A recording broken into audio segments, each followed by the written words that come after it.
Okay, so remember when I said that I was like the least excited about like Perrin's point of view because of how him and Fail kind of left off in like the last few parts? I thought that, this would be like one of the worst arcs to follow. Yeah, I was wrong. Yeah, I was actually quite wrong.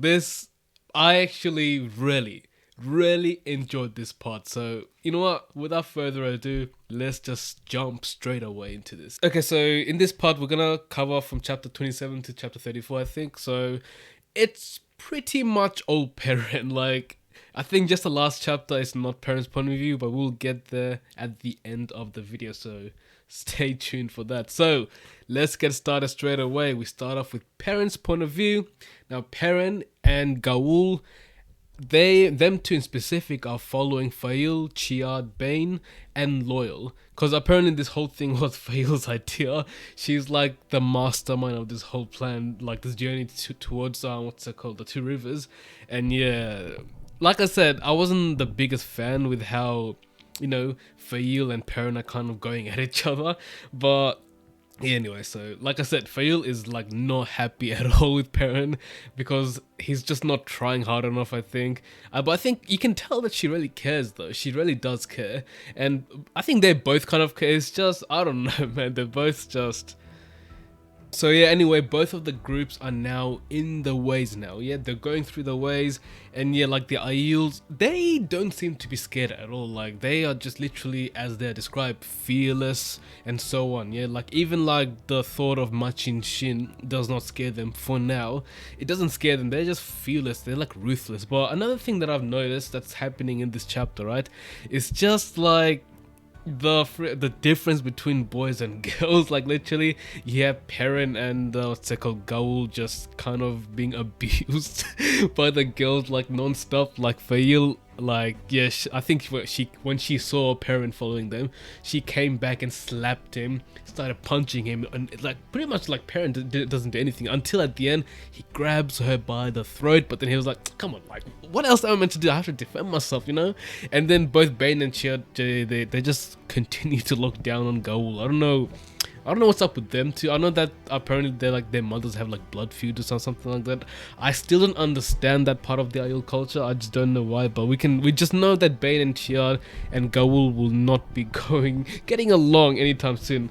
Imagine if one of them actually gets together. Like that's gonna be freaking insane, bro. I just can't imagine them getting together. So anyway, Loyal unfortunately is like third wheeling in this cooked up situation, right? He is stuck. He's pretty much with Fail because like I said. But then he said that he found the way gate that leads to Manetheren, which is pretty much the Two Rivers and Terran Ferry and so on. Yeah, everything in that specific area. So now they're on their way to Manetheren. Now, we know that Perrin has wolf-like abilities. He can sense things from a far distance. And then, apparently, he can't sense this from a close distance here because everything's just so dark and stuff. There were freaking Trollocs right next to them, yeah? Right next to them. Perrin just noticed them. And he screams out, Trollocs! Trollocs! And yo, one Trolloc was about to attack freaking Gaul, but yo, this guy with his spear was dancing around with his spear, knocked the Trolloc down. You had the two Aiel girls with their bows and stuff. They were defending themselves, and yeah, there were just a lot of Trollocs, man. Like everyone was in action right now, except for Loyal, because I think Loyal was defending himself, but he just didn't kill anything because Loyal doesn't kill. Oh wait, I think he killed. Didn't he kill something before? Correct me if I'm wrong. I don't think he did, but maybe I'm wrong. Did he kill something? Maybe he did in the Great Hunt. I have no idea. And Perrin is constantly checking if Fail is okay. Like he worries about her way too much, It shows that he actually cares about Fail, you know what I mean? So next, a freaking fate comes, man. A Myrddraal comes. Like, you know what's crazy? I remember in the first two books, like these Myrddraals were like so freaking feared. But like right now, like yeah, it's a Myrddraal, you know what I mean? Like we know that anyone can take a Myrddraal. Not anyone, like probably our main characters can take on a Myrddraal because everyone was struggling against Myrddraal. Like nothing was like I don't know, like everyone, even the Aiel people were struggling, man. But then Perrin comes with his axe, or I forgot which one it was, but he comes with his axe and chops the Myrddraal's head off, and that's it, bro. He defeated the Myrddraal. Just like that, man. Like, these murderers were so freaking feared, but now, like, everyone just became so much stronger, man. It's so good to see, like, these developments, man. So insane. And then freaking Machin Shin. Like, everyone sensed it, man, and even the Aiel people, they cannot be fearless with the Machin Shin, man. So everyone's running, bro. Even the Trollocs had noticed they were running as well. And once everyone got out, I'm not sure if this Machin Shin actually got Perrin, but just before Perrin got out, everything just went black for him, and then he was just hearing these crazy whispers, man. I don't know, man. I was listening to the audiobook, and yo, Michael Kramer, you're a creepy ass dude, bro.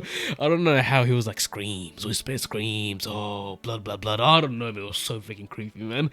But I'm not sure if that was Machin Shin. I'm assuming it is, because I'm pretty sure it happened to someone before. Was that random at it happened to someone before. So they just escaped in the nick of time, and then Loyal, he locked the Waygate by using like 2 Avendasora leaves, and then he also told Perrin that he cannot destroy the Waygate because it's very ancient to Ogiers and blah blah blah. And yeah, so they pretty much arrived somewhere in the Mountains of Mist, because it was very misty, number one.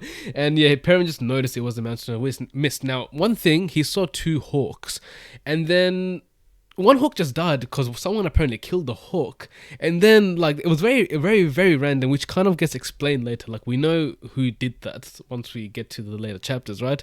But then there's also a lot of ravens around, man. So Perrin didn't want to tell everyone because everyone's already freaking scared as shit. Yeah, so for now, they just started camp here just to, you know, calm down a bit.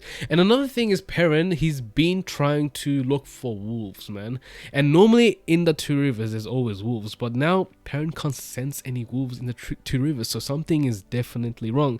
Now, let's come back to Faile and Perrin again. Faile is extremely worried about Perrin, as, you know, she is very worried. She comes to tend his wounds and blah blah blah. And after that, boom, separate camps again. You've got a girls' camp, you've got a boys' camp, and poor old Loyal's in the middle of everything, man. So yeah, Perrin and Gaul, they have a nice conversation. Perrin asks Gaul, like, you know, don't you see me differently because I have, you know, yellow eyes? And Gaul's like, nah, not really. Just Gaul, the way, like the Aiel in general, the way they think is very practical, man. So they don't do all of those crazy discrimination stuff, you know what I mean? So that's cool, man. And after that, we finally get another wolf dream, man. I feel like it's been ages since we had a wolf dream. I feel like, in my opinion, wolf dreams are better than when you have what's called those Telon stuff happening, man. I think wolf dreams, for some reason, it's more exciting, man. So I'm happy that we have another wolf dream. Now, in this wolf dream, he saw Rand going crazy, like he was just laughing, playing with the wind, and then some eyes are watching him as well. I'm not sure what those eyes are. Oh, damn it. It might be like some Aiel or some wise ones or some Aes Sedai. Who the hell knows, yeah? Because a lot of people want to use Rand, man, because Rand is the freaking Dragon Reborn, so we don't know what is going on with Rand at the moment. And next we get to see that Nynaeve and Elaine, they are hunting down this dark beast thingy-majiggy, like, this is new information. I didn't know they were after some beast. I know that they're on the way to Tanchico, but there's gonna be some kind of beast there. Like, what in the world? I have no idea. Does a Forsaken count as a beast? I don't think so. Maybe some. I don't think it's that serious. Obviously, the Forsakens are definitely people you need to look out for. So I'm not sure what this beast thing is, to be honest. It's kind of weird, I'm not gonna lie. We also get to see that Matt, nothing really new with Matt. We just said that Matt has a hat now, and he has a spear with the blade, which he got from Ruidian. We already know that. And then this part was kind of funny, man. He saw Egwene and a old lady, which I'm assuming is Amis, right? They were just looking at him like, what's it called, surprised, because I think that Wolfstream and Telon Rio are kind of the same thing. So I think like they actually saw each other, which is that's why Egwene seemed surprised. So that's interesting to know. And then another thing is, which has kind of been foreshadowed like so many times, is that the fall of the White Tower. He did see the White Tower crumble down, and this has been foreshadowed in both Min's viewings and a lot of other stuff which I cannot recall. And like, you know, there has been a lot of foretelling and foreshadowing that Aes Sedai will die. There will be a bad time for Aes Sedai. The White Tower itself is not in a good situation, or will not be in a good situation going forward. So that's another thing. And also, In this wolf dream, this one's a bit different because he can't sense any wolves. He can't even sense Hopper. He always looks for Hopper, but he can't find Hopper in this particular wolf dream. So he just, looks around, blah blah blah, until he sees a man. Or I'm not sure if it's a man. I feel like it's like half man, half creature, man. I don't know what this thing is, man. This thing goes by the name of Slayer. So it's known as Slayer, right? I don't know if it's a human or not, but this Slayer is the one who killed the hawk, and apparently he has been killing animals in the two rivers or something like that. And then he also sees a dead wolf in the wolf dream. Now, according to Hopper, which later comes, he tells Perrin that if a wolf dies in the wolf dream, then he is permanently dead forever. So this is something very new, and now we know that Hopper is not completely safe anymore. Even he's died once, we don't want him to die again. So come on, man. Robert Jordan, man, do not kill Hopper. I'm serious, man. Do not kill Hopper, okay? Okay, now, moving on. Perrin ends up chasing this Slayer guy, and then he ends up going to this tower called the Tower of Genji, I think. Yeah, Tower of Genji, that's the one. And then this random woman came out of nowhere, and I have no idea who this woman is. She was so random. It was actually so random, and Hopper couldn't see her as well, which was very weird. She also had said that Tower of Genji leads you to Aelfin and Elfins. I don't know. I can't make any predictions. I swear I can't make any predictions, but we know that it's a very dark place, and it's a place that has been warned not to visit by the women to Perrin. So this Tower of Genji, I feel like is going to be very important in the later chapters, or maybe in the later books, I'm not sure.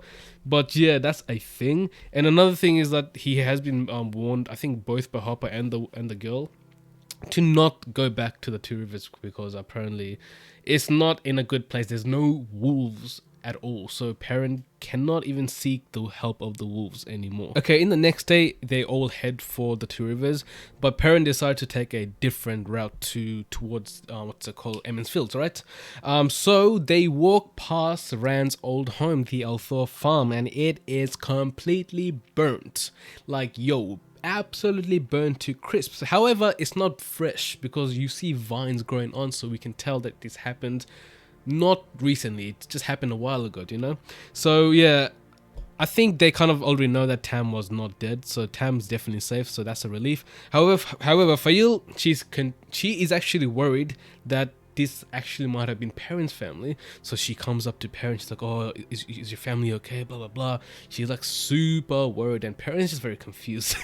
Perrin's like, why the hell is she worried, man? Like, come on, Perrin, man, stop being freaking brain dead, man. Come on, man. And yeah, so Perrin like really cares about Faile. Like, he does not want her to get injured. So him and Gaul, they plan the next morning to leave as early as possible so Faile does not follow. And yeah, so both of them two, they end up going to Emond's Field by themselves. Oh my god, this is such a throwback, bro. They come back to the Wine Spring Inn, man. Oh my days, we're actually back in Emond's Field, man. Oh my god, it feels so freaking good, man. This reminds me of the Eye of the World, man. We're actually back in Emond's Field, the Wine Spring Inn. When they get in the Wine Spring Inn, you've got, the Alvias, Egwene's mom and dad. What was the name again? Moraine and... See, I know Marine's name. I forgot the mayor's name. Bran Alvia and Moraine Alvia. Oh my days, man. This is such a throwback, man. It's actually such a throwback. Yeah, anyway, so both of them were so freaking happy to see Perrin. Not happy, I wouldn't say they're completely happy. They were happy, but they were shocked and surprised because they know that Perrin should not be here because the White Cloaks are hunting Perrin and Rand and Mat. And yeah, we also get to find out that there has been Trollocs now in the two rivers. There's been Trollocs, and apparently the White Cloaks has been a very good protection to keep the Trollocs out of the city area, right? And then they were very confused to what was happening, right? And then before anything could go further, guess who slammed in? Faile. Of course, Faile. Perrin cannot escape Faile, man. They're like meant to be, bro. So Faile came with Bane and Chiard.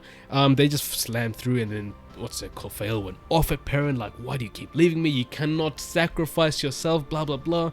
Even Bran and Moraine agree that he shouldn't sacrifice himself because Perrin did plan to give himself up in order for everyone to be free and unharmed, you know what I mean? Especially his family. Now, let's get to his family. So, oh my god, this was so freaking sad, man.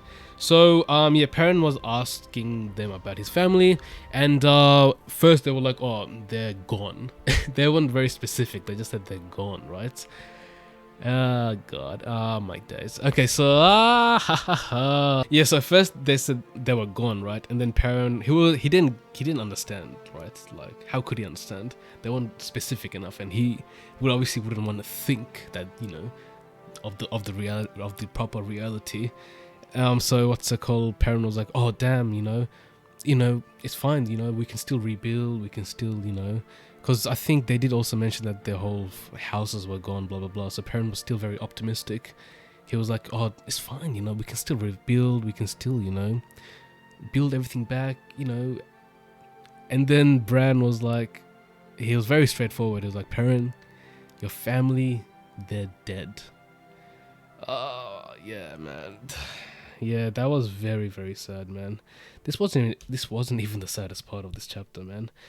This hit Perrin like a truck, man. He just did not see that coming. He didn't even, suspect it, to be honest.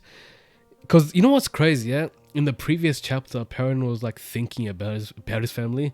He was thinking about each member of his family, like, his siblings, his mother, his father, and so on. Like, I forgot their names, but still, it's just freaking evil, bro. Like... And then yeah, after that, Bran confirmed that he buried his family with his own hands next to the apple trees, which apparently Perrin's mother absolutely loved. Far out. Yeah, so Perrin's mother loved these apple trees. They got buried there, and yeah, so they just talk about how they need the white cloaks for from the Trollocs, and then Perrin also found out that the Trollocs were the specific reasons for Perrin's family's death. The white cloaks did burn down the Abara and the Althor farm, but no one was killed. Like it didn't go to that extent as what they had done to Perrin's family. So yeah, that was just interesting. And then we come to Ordeith. Known also, now this part kind of confused me, right? Ordeith, they portrayed him as Paden Fane, but later on we get to find out that Ordeith works for Paden Fane. So I guess I'm kind of right in my prediction of Ordeith being Paden Fane, but at the same time I'm wrong. I guess I'll just find out next few parts. Yeah, anyway, so we also get to find out that Tam, Althor, and Abel, Abel Cortham is still alive. So that's good news. And we also know that there's some Lord, Luke, apparently just coming in to help people bring their courage. She walked to Perrin, and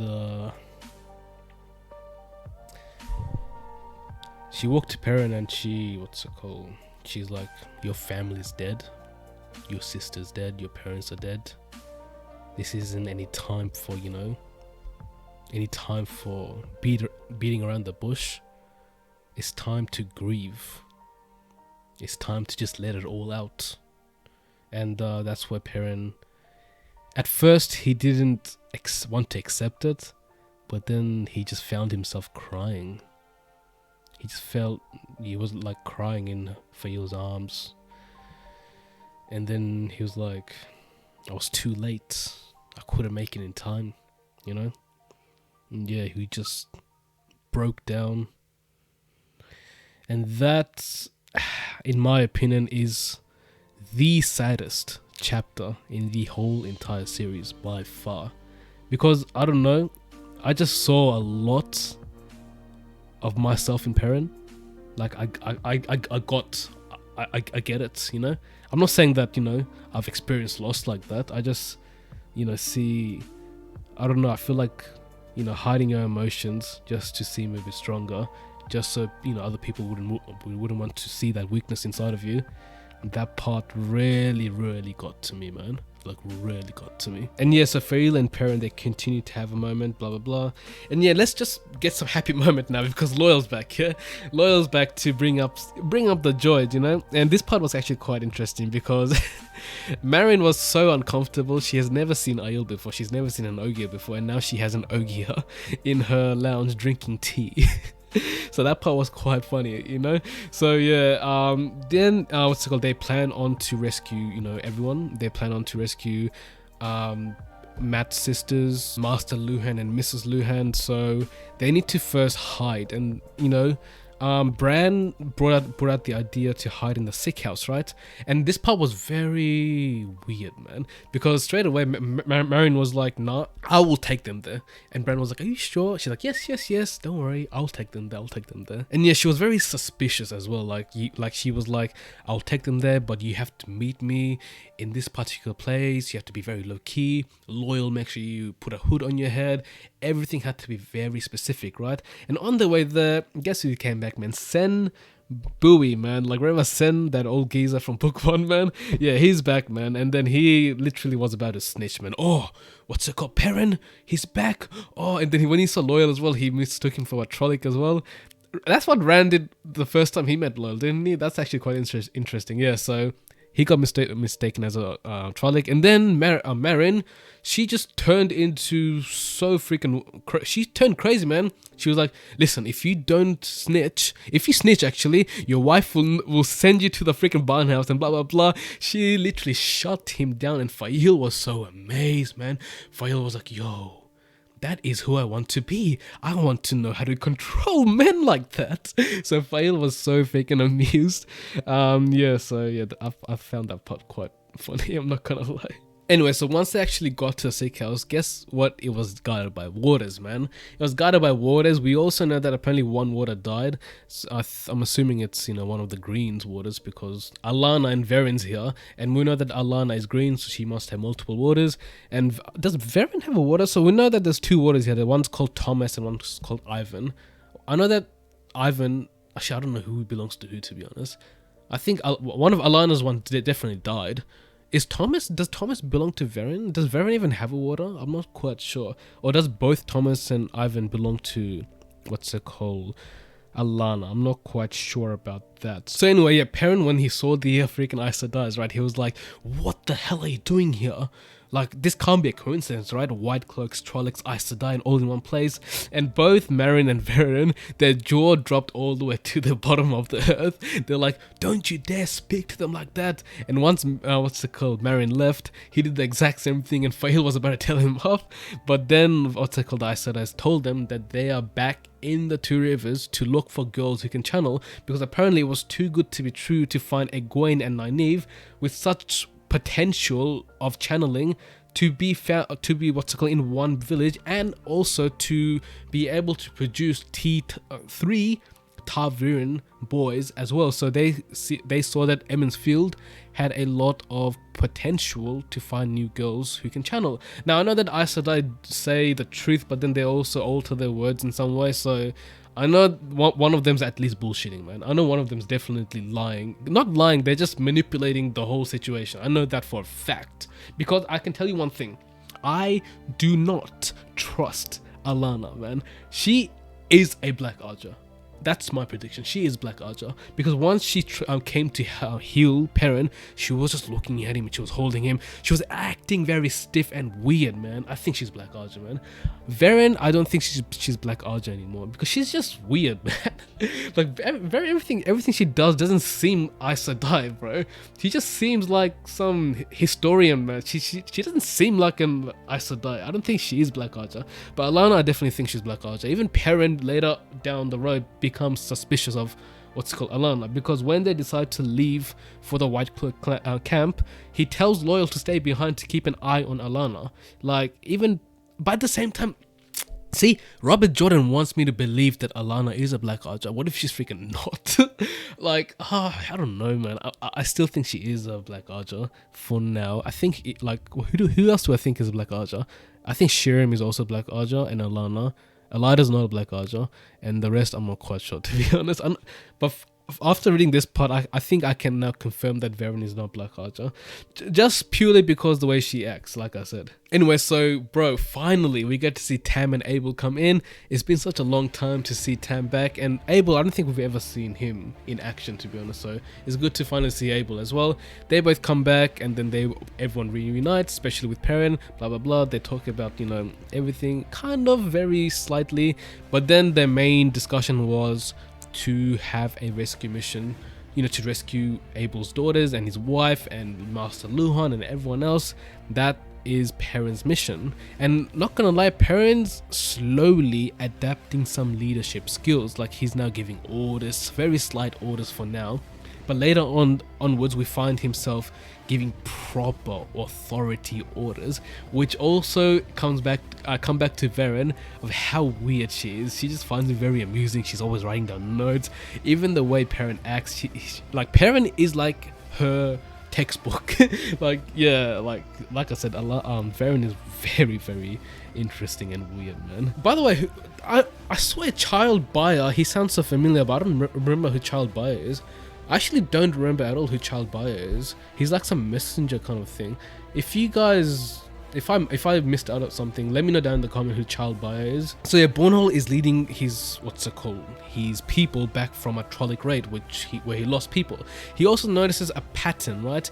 Only his people, like the people he leads, gets attacked, and people who are with Ordith, like everyone who's always with Ordith, they get killed. And this kind of annoys Bornhold, because apparently Ordith was the one who kind of like destroyed, like the farms and stuff. He's the reason for them to be burnt up, but then but Bornhold took the blame under the White Cloak's name. So that's why he's very frustrated with Ordith now. Now when Ordith comes back, he literally lets Ordith know, but then Ordith is so weird, man.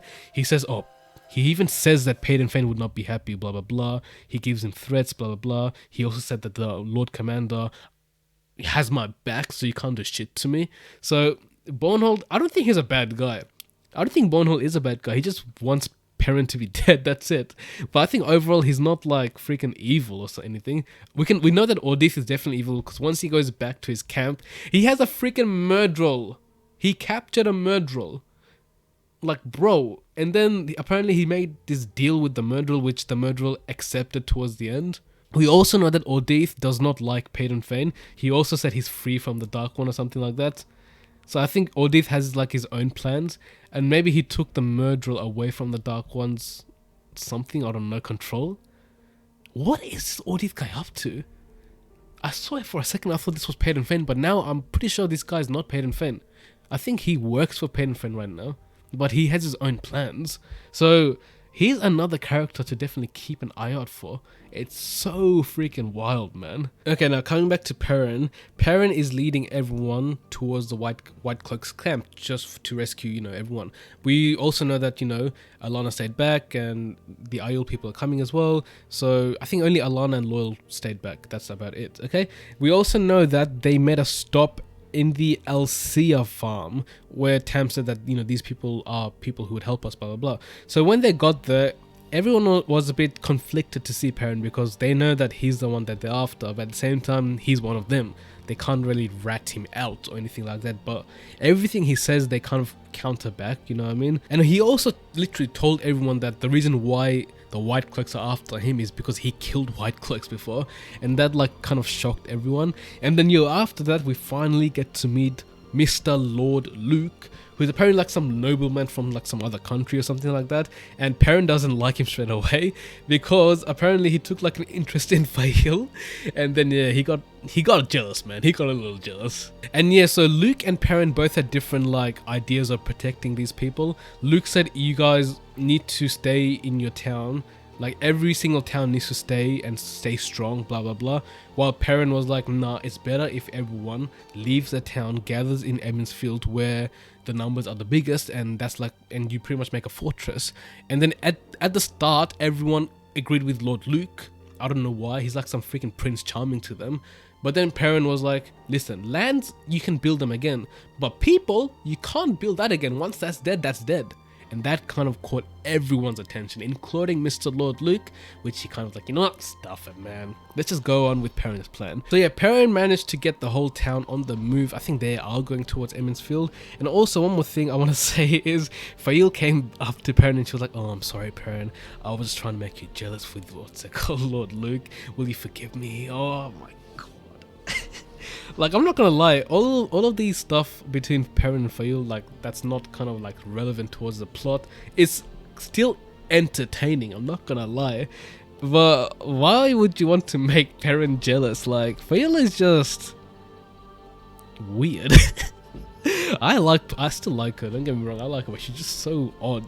Like, what? Why would you want to make Perrin jealous? It's such a weird thing. Anyway, so, okay, so I want to also, one more thing, his leadership skill is definitely standing out right now. He's giving proper orders, and Varen, like I said, she's very amused right now. He's now leading, what's it called, the normal group, and some of the boys from the LCF farm, to the White Cloak camp now. Once they came to the camp, he literally called Tam and Abel by their first names, like, Tam, Abel, make sure you, what's it called, gather everyone up, and what's it called, do that and do that.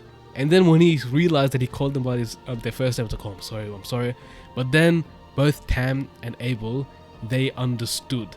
They literally saw the leader that Perrin can be. Then they said, Roger, sir, we will do that. Now they all were sneaking into the White Cloak camp. They ended up, freeing everyone. And then they put them on horses. And as soon as they put them on horses, the alarm went on. And then everyone, literally led by Tam, Abel, and then parents told Faile and everyone else, even the Aiel people, Gaul and the two girl Aiels, they told everyone to take these people to their camping site or to hide. And then everyone left from the Althea farm. They stayed back with Perrin and they were like, Perrin, what do we do now? He was like to Varen, can you help me? And Varen was like, there might be some rain in half an hour.